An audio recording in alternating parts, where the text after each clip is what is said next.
All right, retards, here for another video. I was location scouting for some fucking locations for a short film that I'm doing out here in Tacoma, and I had the camera, I had the tripod, the audio shit.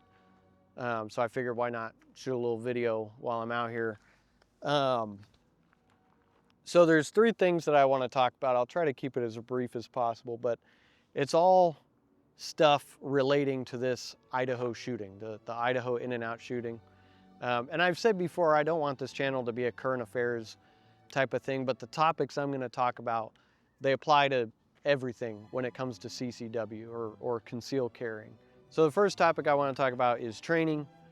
We always talk about training, but there's people that talk about training like you have to fit in this nice, neat little box. And what I mean by that is there's people out there that will say, you know, usually it's like some FUD faggot or some Redditor piece of shit that says, well, FBI statistics say that most self-defense shootings happen within 7 yards. Or you'll have people that say, well, you know, past 15 to 25 yards, it's not a self-defense shooting at that point because they're too far away.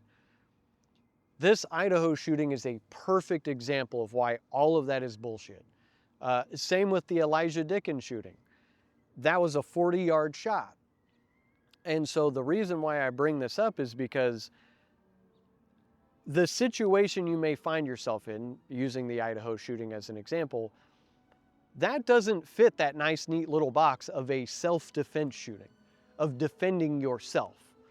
It fits the box of defending other people, right? I mean, obviously you could have been sitting next to the mass shooter when it happened, right? But just using the, you know, that guy with the FN, I'm going to use that as the example because this is kind of the basis of the topics of the things I wanted to talk about. He doesn't look like he's that close to the shooter, and I'm sure we'll find out what the distance was and where he was at, and, you know, we'll get a nice little 3D rendering of where he was standing versus the shooter and all that shit. But the point that I'm making is that there's a lot of people that take their training and they try to fit it in this nice, neat little box because of what statistics say. And statistics aren't emblematic of real life, of what you experience in real life. Statistics are just numbers of things that may happen, but it's not always what happens. So next time you go to the range, train with your handgun, whatever your setup is, train with that shit to 50 yards. 75 yards, 100 yards, and get comfortable taking long-range shots, either one out of the holster or a couple sustained shots, whatever it is. Get comfortable with it because we need to break out of this mindset. And I've heard this at range days. I've heard people say, like, you know, I'll shoot a target at 50 yards with a handgun, and they'll say, well, that's not a self-defense shooting. It's like, listen, if I see a guy with an AR-15 shooting up a crowd 50 yards away, I'm taking that shot 100 times out of 100. I'm going to do it. Not only because I'm comfortable with it, I've trained for it, but it's also because it's not just defending me, it's defending other people. The second topic I want to talk about is the legality of it. I had somebody mention in a comment that, you know, some states have a duty to retreat, and that if getting involved in that shooting would all of a sudden constitute a life sentence for you because you broke a law. The guilt of not doing something when you were equipped to is a life sentence. The guilt of looking at yourself in the mirror and knowing that people died because you had a gun you were carrying, right? You had the nice Glock 19 with the RMR and the X300 and all this shit, and you had the fancy carry ammo, but you didn't do it because you were like, well, you know, it's illegal for me to do that because he's not shooting at me and I have to run because the law says I have a duty to retreat. If the legality of doing the right thing is the first thing you think about, you were never capable of doing the right thing in the first place. So sell your gun, go buy a rape whistle, right? Go buy a nice little holster, a nice little appendix holster for your rape whistle, and another holster for your fucking tampons because you're such a pussy, and get out of the CCW world. The legality of doing the right thing should never be considered. Fuck the court, fuck the judge, fuck the jury, fuck everybody's opinion. You do the right thing, you will never be wrong in your own eyes. Do the right thing. Fuck the law. The third thing I want to talk about is going to be the possibility of you losing the gunfight. You know, there's a lot of people that will say, you know, the easiest way to win a gunfight is to not get in one. You're right. But the thing that I want to point out here is that, you know, using the Idaho In-N-Out shooting as an example, this guy who apparently had an FN 57, or, you know, we'll find out what it actually was in the future here, but he could have ran. He could have said, fuck this, I don't want to die, and ran. But since he's a fucking based Giga Chad, he shot at the fucking guy.